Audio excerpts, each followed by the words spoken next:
আপুনি ক'ত আছিল আপোনাক আপুনি আপোনাৰ কিয় মাতা নাই উল্টা পুল্টা আমি কোৱা নাই আপুনি মোবাইলটো দম দিছে এতিয়ালৈকে কিয় দম দিয়া নাই আপুনি মোবাইলত আপুনি দম দিছে আপুনি কৈছে অফিচিয়ালি আমি এটা এক্সন ল'ব লাগে গভৰ্ণমেণ্ট কামত আপোনালোকে বাধা দিব নালাগে আমাৰ কথা আমাৰ পপুলেশ্যন আমি জানো গম পাই এটা কোনোবা ৰেঞ্জাৰ দিয়া যাব এটা আমাৰ এটা ওপৰত কথা আমাৰ দৰকাৰ বাৰ যায় কৈ কেনে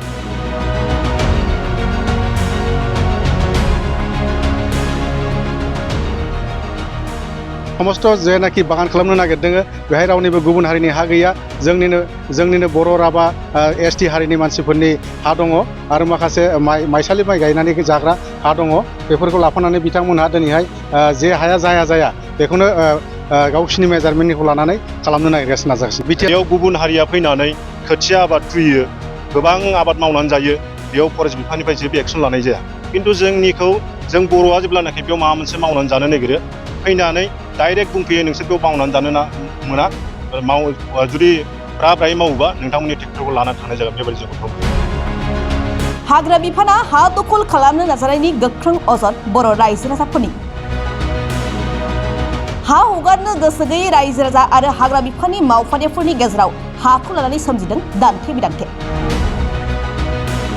गोबाव बोसोर समनिफ्रायनो रायजो राजाफ्रा आबाद मावनानै जाग्रा हाखौ दिनै हाग्रा बिफाना दखल खालामनो नाजानायनि अजद होदों जायगानि थागिबि बर' रायजो राजाफ्रा क'क्राझार जिल्ला प्रब'जना मुखुमानि सिङाव थानाय बेलाख'बा हाग्रा ओनसोल आरो सिन्दुरि जरा गामिजों नांजाबनाय फरेस्ट ओनसोल हाखौ गोबाव समनिफ्रायनो ओनसोलनि रायजो राजाफ्रा आबाद मावना जाबोगासिनो दंमोन मख'नो गोनांदि गुबुन हारिजों नांजाबना थानाय गुवार हाग्रा ओनसोल खमैबो 80 हेक्टरनिख्रुइबो गोबां हाखौ जेबो दखल खालामालासिनो दिनै बर' गामिजों नांजाबनाय माइ गायग्रा दुब्लि बारि गय बागान बायदिफोरखौ दखल खालामनो नागिरना गंस्नि गामिनि रायजो राजाफ्रा आबाद मावग्रा 62.5 हेक्टर हाखौ हाग्रा बिफाना बागाननि महर होनो लानायखौ दिनै खौरां बिजोंनि गेजेरजों बिटिआर सरकारजों लोगोसे आसाम सरकारखौ थाबैनो बे हानि जेंनाखौ बोस्रांना होनो थाखाय दिनैनि सानाव गोख्रों रावजों बुंथिदों 67 गामिनि रायजो राजाफ्रा दा जोंना बुंनो गोनाङा बेनो जे जोङो 80 हेक्टर हाखौ गारनानै जे जोंनि बे एसेल' हाखौ दुब्लिजों नांजाबनाय हाखौ जे बिसोरो बागान गायनो नागिरदों आङो बेखौनो बुंनो नागिरो जे गरायमारि गामिनि गामि गोरा जानानै आङो बेखौनो जोंनि दानि सोलिफुबाय थानाय बिटिआर सरकारनिसिम आङो बेखौनो खावलायहरनो नागिरो जाहाथे बिथांमोनहाबो बे हायाव एसे सालिजारि खालामनानै नाहरो मानो होनोबा जे हाखौ बिथांमोनहा गुबुन हारिफ्रा खोथिया मावनानै दङ बे साइडजों हाया मथा मथि 80 हेक्टरसोनि बारा दंखायो दा जोंनि बे बर' जातिफोर जिहेतु दुब्लिजों नांजाबनानै थानाय रोबैखौसो दिनैहाय बागान सेंसन लाबोनानै बिथांमोनहा फरेस्ट डिपार्टमेन्टआ जर जबस्ति खालामनानै गायनो नागिरगासिनो दङ दा आङो बेखौनो जोंनि बिटिआर सरकारनिसिम आं बेखौनो खावलायहरनो नागिरदों जाहाथे बिथांमोनहा बेखौहाय एसे सालिजारि खालामनानै नायो जाहाथे नैबे 80 हेक्टर हाया जे खालि दङ बेखौ जाहाथे सिगाङावनो फरेस्ट खालामनायखौ जागायग्रोयो बेखौ आङो खावलायहरनाय थाबाय आरो गोजोन्थों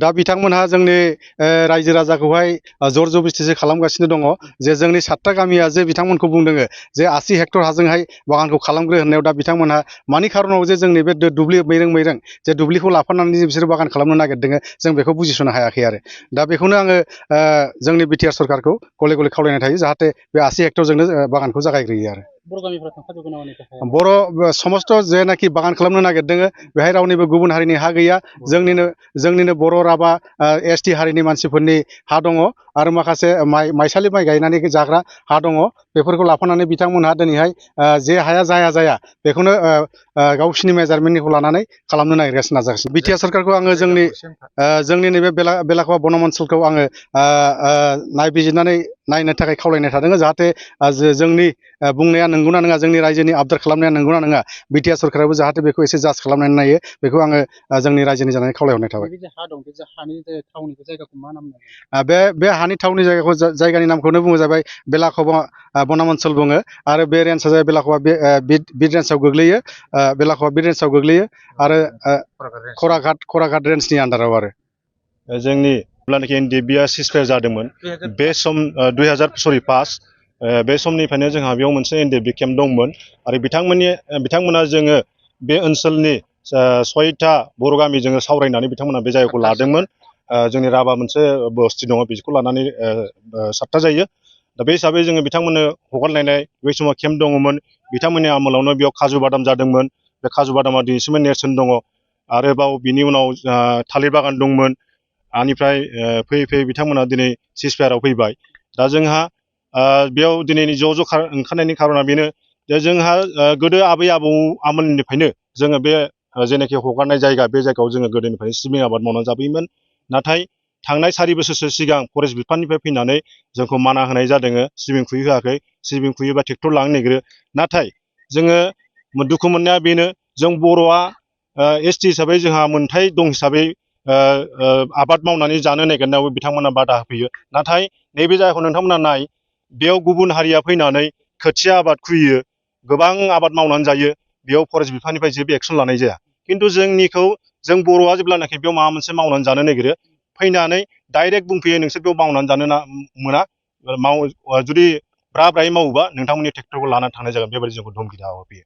आरोबाव मोनसे जाना जाहैबाय दिनै फरेस्ट बिफाननिफ्राय जोंनि रायजोनि खुनु कनसाल्ट गैयालासेनो बिथांमोना 62.5 हेक्टरनि मोनसे सेंसन लाबोदों। जोंहा बेयावनो जोङो दिनै ज' जानो गोनां जानानै फैदों। जोङो बे 62.5 जेनाखि हेक्टर बिथांमोना सेंसन लाबोदों जोंहा बेयाव अजद गैयामोन। नाथाय दिनै जोंनि दखल सत्तम हाखौसो जोंखौ लोगोसे जोंनि माइ गायग्रा हाखौ माखासे लांफानानै बिथांमोना बे बागान खालामनो नागिरदों। नाथाय नैबे गोलैसोनानै थानाय हाखौ सावगुरिनिफ्राय लानानै नैबे भेलाखौबा धलासिम थिनालिसिम मथा मथि 80 हेक्टर बिगा हा दङ। बेखौ आनज्रायनानै जों बर' मावनानै जाबाय थानो थोंजोङै बुंनो थाङोब्ला बे बिथां एनजिअफोरनि मानसिफ्रा बिथांमोना बे लामाजोंनो सानफ्रामबो थांलाय फैलाय दैलि थांलाय फैलाय। जोंहाथ' सन्देह दं बेयाव माबा मोनसे अनसुंथाइ लानानै पकेट मानि खरसा लानानै बिथांमोनखौ सान्स होयो होननानै जोङो मिथिनो मोन्दों। आरो जोङो नैबेखिनिखौ जोङो सिगां जागायजेनजानो लुबैदों। फरेस्ट बिफाननिफ्राय जेनाखि सेंसन फैदों नैबे आबाद मावनानै जायो बे जायगाखौ जोङो गायग्रोनांगौ। बिनि फरे जोङो सावरायनायनि गेजेराव जुदि जोंहा हगारथाव जायोबा जोङो बेखिनिखौ हगारलायनाय जागोन रायजोजों सावरायनानै। खिन्थु नाथाय जोङो बेखिनिखौ हगारग्रोनाय जानाय नङा। जोंनि दखल थानायखौ बे जोंनिफ्राय 7था गामिनि रायजोनि डिसिसन आरो बेयो। खारन बेयो जोङो गोबां समनिफ्राय जोङो बे दखलाव दङ जोंनि रायजोआव।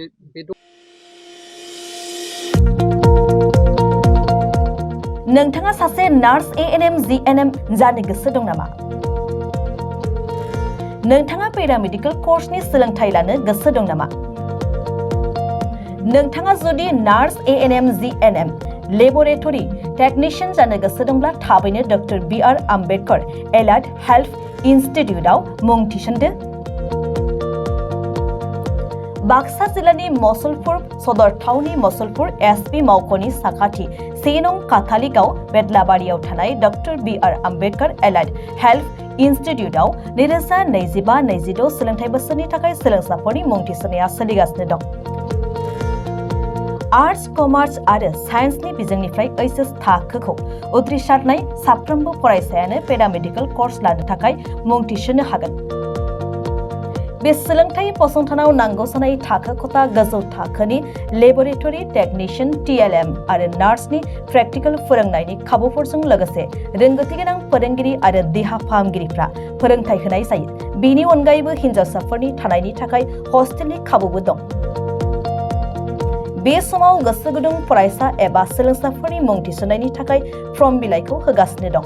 बेनिखायनो जायफोर बिथांमोनहा पेरामेडिकेल कर्सनि सोलोंथाइ लानो गोसो दं बिथांमोनहा 9101299545 8473853693 एबा 6900226441 मबाइल नम्बराव फोनांजाब खालामनो हागोन। नङाब्ला बाक्सा जिल्ला मसलपुरनि 1 नं काथालिगाव बेदलाबारियाव थानाय doctor BR Ambedkar allied health इन्स्टिट्यूटआव थोंजोङै फैनानै सुलाद लाफैनो हागोन।